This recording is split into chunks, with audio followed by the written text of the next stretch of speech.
তো hello guys, good morning সবাইকে। তো তোমরা সবাই কেমন আছো? আশা করি ভালোই আছো। তো যশোদা দাস 93 চ্যানেলে তোমাদের সবাইকে জানাচ্ছি স্বাগত।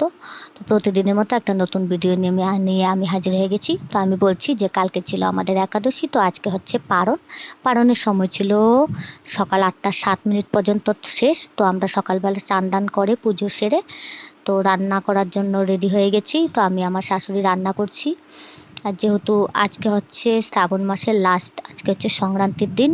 তো আজকের দিনে অনেক পুজো আছে, যেমন অনেকে মা মনসা দেবীর পূজা করে থাকে। তো আমরা ওই দিন দুধ কলা দিই। তো দুধ কলা দেওয়া হয়নি, কারণ আমরা কালকে একাদশী করেছি। তো আজকে পারণ করতে হবে, পারণ না করলে আবার দুধ কলা দেওয়া যাবে না, আর পারণ করে নিলে আবার মানে উপোস ভেঙে যাবে। তো যার জন্য আমরা শাশুড়ি বউ কেউই দুধ কলা ভাসাতে পারিনি। তো আজকে আমার বরমশাই আর আমার ভাসুরমশাই গিয়েছে দুধ কলা ভাসানোর জন্য। আমার শাশুড়ি তৈরি করে দিয়েছে আর বলছে যে চল তাড়াতাড়ি রান্না করে নি, তুই আমাকে কেটে বেছে দে, আমি তাড়াতাড়ি রান্নাটা সেরে নিই। তারপরে আবার রাত্রে আমাদের বাড়িতে কীর্তন আছে সংক্রান্তি উপলক্ষে। তো পুরো মাস গিয়েছে আমি একটা কীর্তন দিতে পারিনি। তো আজকে আমাদের বাড়িতে কীর্তন, তো যার জন্য তাড়াতাড়ি ঝটপট শাশুড়ি বৌমা মিলে রান্না করে কীর্তনের কাজে লেগে যাব। তো এই দেখো আমাদের গোপাল সোনাকে চান দান করিয়ে এখানে বসিয়ে দেওয়া হয়েছে। সকালবেলা বাল্য সেবা দেওয়া হয়ে গেছে, এখন দুপুরের সেবা দিয়ে ওদেরকে শুইয়ে দিয়ে তারপরে আমরা আমাদের কীর্তনের জন্য তৈরি করব।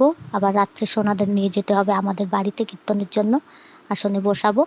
তো এদিকে আমি দেখো পনির কাটছি আর আমার শাশুড়ি রান্না করছে কি কুলেখাড়া শাক ভাজা, আর হচ্ছে এখানে পনির দিয়ে আলু দিয়ে একটা রসা হবে, আর সব সবজি দিয়ে একটা চটচটি বা ঘ্যাটের মতো করা হয়েছে। এটা দিয়ে এখন হয়ে যাবে খাওয়া দাওয়া। তারপর আমরা চলে যাব ওই বাড়িতে কীর্তনের রেডি করতে। তো বন্ধুরা, প্রচণ্ড গরম, প্রচণ্ড রৌদ্র, আর সংক্রান্তি উপলক্ষে দুধ কলা কে কে ভাসাও আমাদের কমেন্ট করে অবশ্যই জানাবে। অবশ্যই এই পূজাটা প্রচলিত বাঙালিদের জন্য, নর্থ বেঙ্গলিরা খুবই কম জানেন, কম করেন। কিন্তু আমরা বাঙালিরা যারা আছি এই দিনে আজকে সবাই মানে নাগদেবীকে দুধ কলা ভাসিয়ে থাকে। তো আমার শাশুড়ি এখানে রান্না করছে, আর দেখো কি করছে, মানে যেখানে নুন দিতে হয় সেখানে নুনের বদলে চিনি দিয়ে দিচ্ছে। মানে মাথা খারাপ হয়ে গেছে গরমে, আর কালকে সারাদিন উপোস করে আছে, তো যার জন্য প্রচণ্ড খারাপ লাগছে বলছে।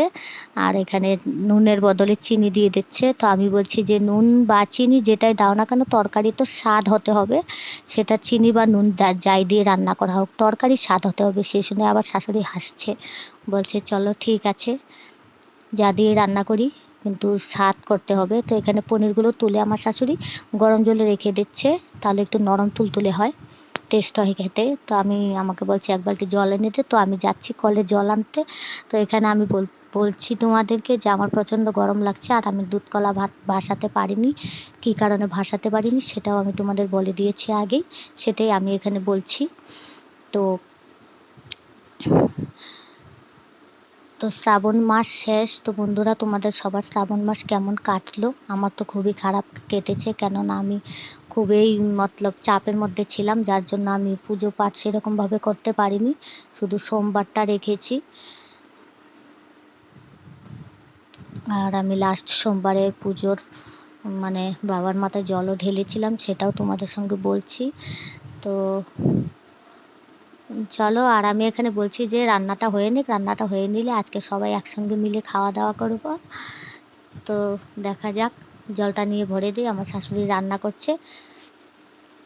তো আমার শাশুড়ির রান্না প্রায় হয়েই গেছে। তো আমার শাশুড়ি তোমাদেরকে বলছে যে কি কি রান্না করছি, বলছে যে কুলেখাড়া শাক ভাজা, সব সবজি দিয়ে একটা ঘ্যাট, যেটাকে বাংলা সিধা বাংলা ভাষায় বলে কি লাবড়া, লাবড়া রান্না করা হচ্ছে। আর পনিরের রসা, কুলেখাড়া শাক ভাজা, এগুলো বলছে যে আমি এগুলো রান্না করছি। আর এদিকে তাড়াতাড়ি রান্না করে আবার চলে যাব কীর্তনের জন্য রেডি করতে।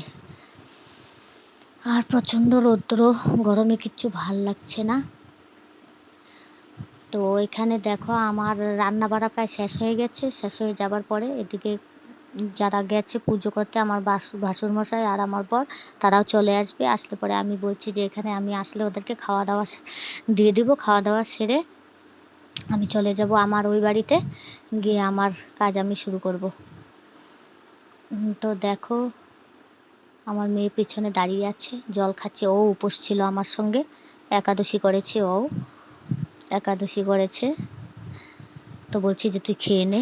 তো এদিকে দেখো বন্ধুরা সবাই চলে এসেছে, আমি খাবার দিয়ে দিয়েছি, আমার ভাসুরমশাই, বড়মশাই, ছেলে মেয়ে সবাই খাচ্ছে। আর আমার শাশুড়ি মা ওইদিকে গিয়ে ঠাকুর ঘরে ঢুকে গেছে দুপুরের সেবা দেওয়ার জন্য, বলছে যে তাড়াতাড়ি সেবাটা দিয়ে দিই, দিয়ে দেওয়ার পরে আমিও একটু খাওয়া দাওয়া করব। তো এই দেখো আমার শাশুড়ি চলে এসেছে, উনিকে ভাত দিয়ে দিলাম, উনিও খাওয়া দাওয়া করে নেবে এখন। খাওয়া দাওয়া করে নিয়ে আমরা আধা ঘন্টা বা 10-15 মিনিটের মতো আরাম করে আমরা আমাদের কাজে লেগে যাব।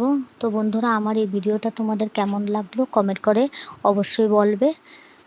আর কমেন্টটা না করলে আমি বুঝতে পারি না যে কে কোথা থেকে আমার ভিডিওটা দেখছো, বা কিছু একটা কমেন্ট যদি করে যাও তাহলে আমি অবশ্যই বুঝতে পারি যে আমার ভিডিওটা কে কে দেখছে।